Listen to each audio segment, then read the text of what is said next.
Hello students, how are you? कैसे हैं आप लोग?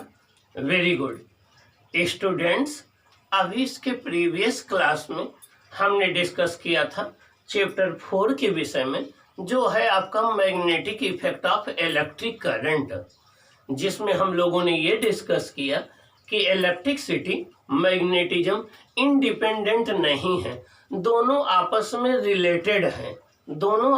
रिलेटेड हैं और इस बात को फाइंड आउट करने के लिए कई साइंटिस्ट ने एक्सपेरिमेंट किया, जिनमें एक साइंटिस्ट थे हाइंस क्रिश्चियन ओस्टेड।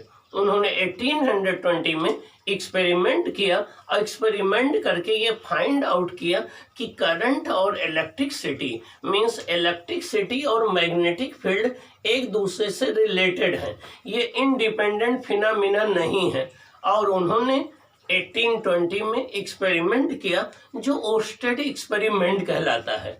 उन्होंने ये ऑब्जर्व किया कि जब भी किसी करंट कैरिंग वायर के पास कोई कंपास निडल या मैग्नेटिक निडल रख दी जाए तो उस केस में वो डिफ्लेक्ट हो जाती है, और डिफ्लेक्शन होना इस बात का इंडिकेशन है कि उस वायर के चारों ओर मैग्नेटिक फील्ड प्रोड्यूस हो गई, क्योंकि बिना मैग्नेटिक फील्ड के वो आपकी निडल डिफ्लेक्ट नहीं होगी। और इससे ये प्रूफ हुआ कि करंट कैरिंग वायर के चारों ओर मैग्नेटिक फील्ड प्रोड्यूस हो जाती है। इसी फिनोमिना को magnetic effect of electric current कहा गया।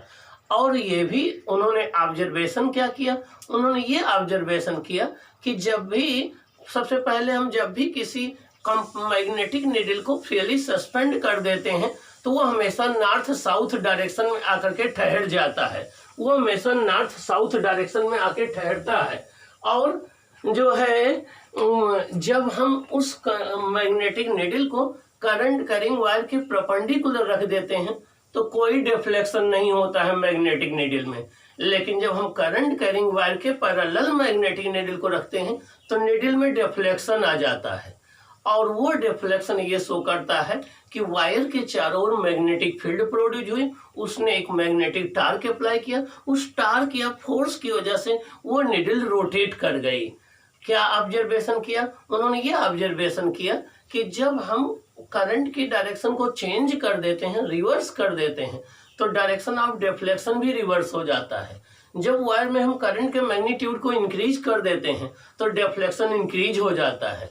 जब हम कंपास निडल को दूर ले जाते हैं वायर से तो डिफ्लेक्शन डिक्रीज हो जाता है। जब हम वायर से पास ले आते हैं तो डिफ्लेक्शन इंक्रीज हो जाता है। इन ऑब्जर्वेशन के बेसिस पर उन्होंने ये कंक्लूजन निकाला कि इसका मतलब कि करंट कैरिंग वायर के चारों ओर एक मैग्नेटिक फील्ड प्रोड्यूस होता है, उस मैग्नेटिक फील्ड की वजह से वो कंपास निडल डिफ्लेक्ट हो जाती है। तो उन्होंने बताया कि इसी को हम लोग magnetic effect of electric current कहते हैं। Means the phenomena of producing the magnetic field around a current carrying wire is called magnetic effect of electric current. किसी वायर के चारों ओर, किसी करंट कैरिंग वायर के चारों ओर मैग्नेटिक फील्ड का produce हो जाना magnetic effect of electric current कहलाता है। आइए हम देखें कि कोई अगर करंट कैरिंग स्टेट कंडक्टर होगा तो उसका मैग्नेटिक फील्ड किन बातों पर डिपेंड करेगा और कैसे हम उसका मैग्नेटिक फील्ड कैलकुलेट करेंगे, उसकी डायरेक्शन क्या होगी, उसका मैग्नीट्यूड क्या होगा, ये हम फाइंड आउट करेंगे। आइए हम डिस्कस करते हैं। Magnetic field due to a current carrying straight conductor.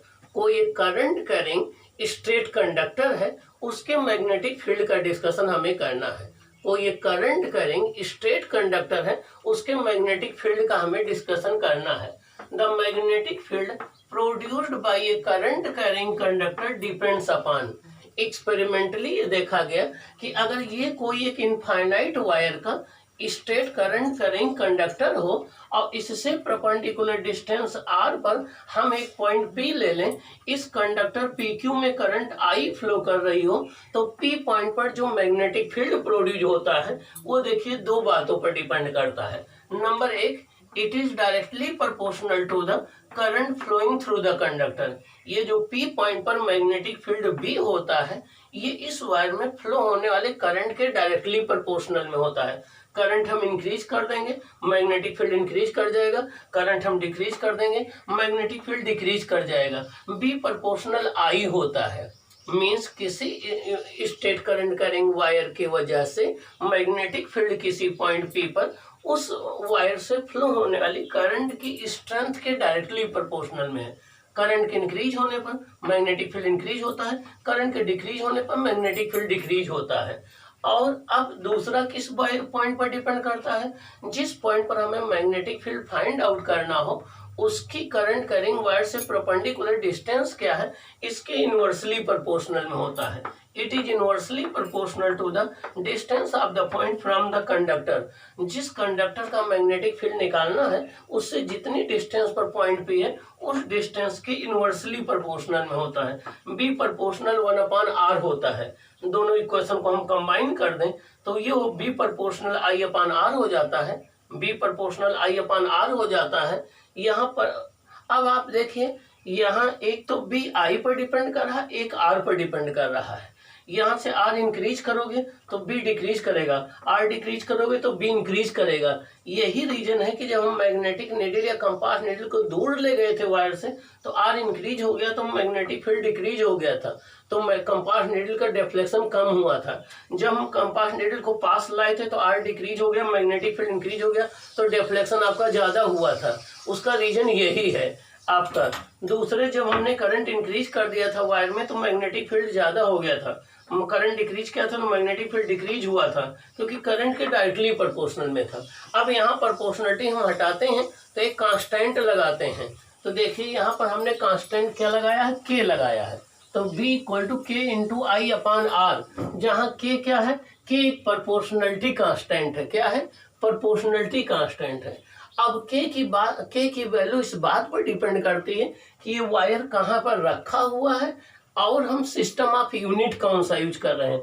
अगर हम SI यूनिट यूज करेंगे तो के की वैल्यू μ0/2 पाई आती है। अगर हम CGS यूनिट यूज करेंगे तो के की वैल्यू 1 हो जाती है। अगर हम international system SI system use करें तो के की वैल्यू μ0/2 पाई आती है। अगर हम CGS सिस्टम यूज करें तो के की वैल्यू 1 आती है। अब बी की वैल्यू हो जाती है μ0/2 पाई I/r। ये फार्मूला हो जाता है मैग्नेटिक फील्ड का एक करंट कैरिंग स्ट्रेट वायर की वजह से। एक करंट कैरिंग स्ट्रेट वायर की वजह से मैग्नेटिक फील्ड का फार्मूला हो जाता है B equal to μ0/2 pi I/r हो जाता है। यहाँ पर μ0/2 पाई की वैल्यू होती है 2 × 10⁻⁻7। ये है tesla into metre upon ampere. ये है आपका tesla into metre upon ampere. यहाँ पर ये वैल्यू μ0/2 पाई की होती है 2 × 10⁻⁻7 tesla into metre upon ampere होती है। μ0 क्या है, μ0 is a constant and is called the absolute magnetic permeability of the free space. μ0 एक मैग्नेटिक प्रॉपर्टी है, μ0 एक मैग्नेटिक प्रॉपर्टी है जो कि जिसकी वैल्यू फ्री स्पेस या वैक्यूम के लिए फिक्स होती है। और μ0 को हम magnetic permeability of the free space कहते हैं। μ0 को magnetic permeability of the free space कहते हैं। तो μ0 की वैल्यू हो जाती है यहाँ से 2 पाई × 4 पाई × 10⁻⁻⁻